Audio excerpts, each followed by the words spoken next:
Petite nature pour tous. Assalamu alaikum la petite nature, j'espère que vous allez bien. Aujourd'hui on se retrouve pour une nouvelle vidéo où je vais vous parler du prophète Sulayman alayhi salam et des histoires les plus importantes de sa vie. C'est parti. La vallée des fourmis.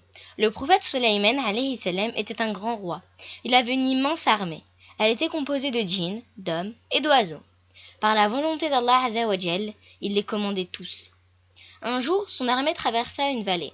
Le prophète Sulayman chevauchait en tête le cortège lorsqu'il entendit une voix. Il regarda autour de lui et aperçut une petite fourmi qui parlait.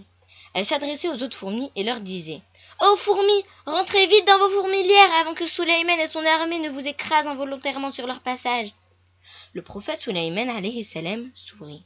Il connaissait déjà le langage des oiseaux et il pouvait également comprendre celui des fourmis. Il pouvait ainsi comprendre le langage de n'importe quelle créature sur cette terre. Il fut soudain submergé de reconnaissance envers Allah, le miséricordieux. Il l'avait comblé.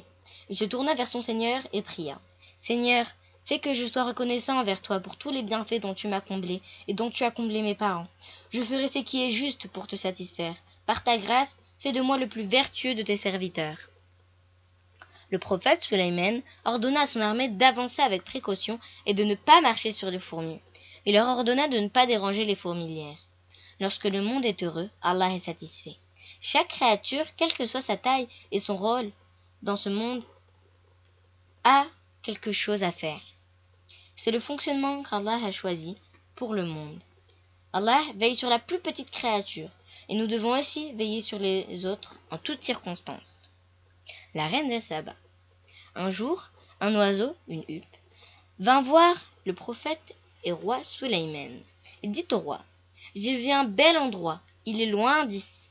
Il faut traverser de nombreux déserts pour l'atteindre. Une reine sage y règne.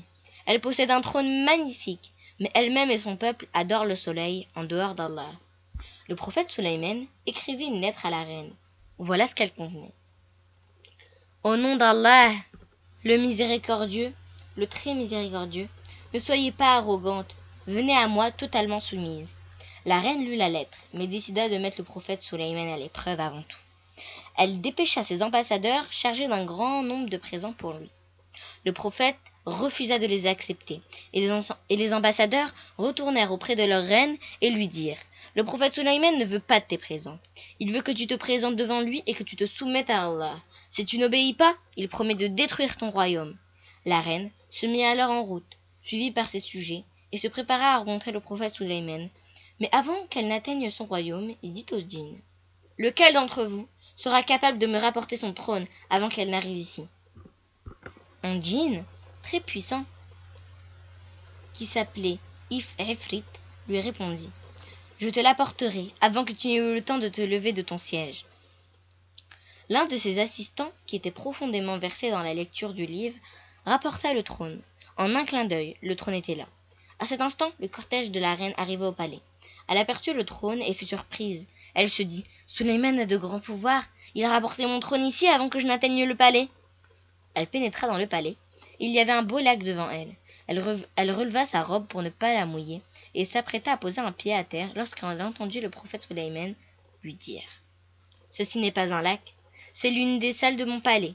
Le sol est en verre et tu peux voir à travers l'eau couler en dessous. » La reine inclina la tête.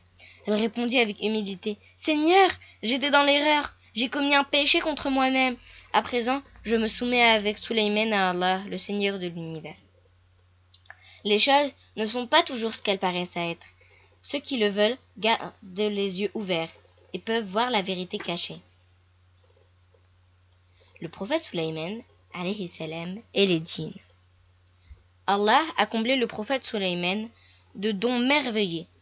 Il lui a enseigné le langage des oiseaux. Le prophète les a dressés et les a intégrés dans son armée en tant que messagers. Allah a ordonné au prophète Sulayman le pouvoir de contrôler les vents. Ainsi, il leur a ordonné de souffler doucement et leur interdisait de détruire ses navires. Aussi, Allah a donné à Sulayman le pouvoir de contrôler les djinns. Il pouvait ainsi leur faire faire ce qu'il voulait. Beaucoup faisaient partie de son armée. Ils le suivaient partout où il allait et ils obéissaient à tous les ordres. Le prophète Sulayman décida un jour de construire une immense bâtisse. Il voulait que les gens viennent y adorer Allah.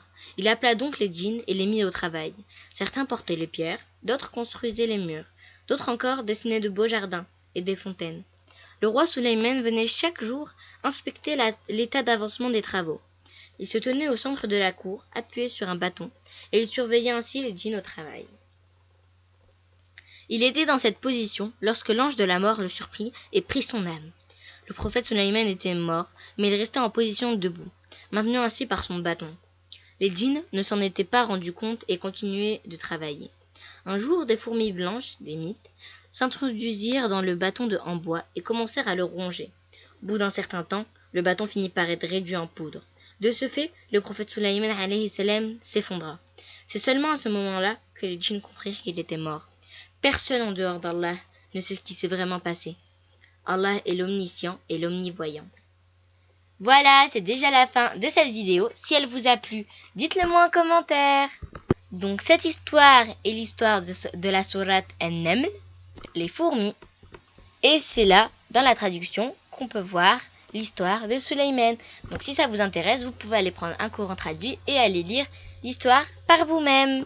N'oubliez pas de liker, vous abonner si ce n'est pas encore fait, mettre la petite cloche de notification pour être tout le temps au courant de mes vidéos, de partager avec vos amis et votre famille. Et moi je vous dis assalamu alaikum et barakallahu fik.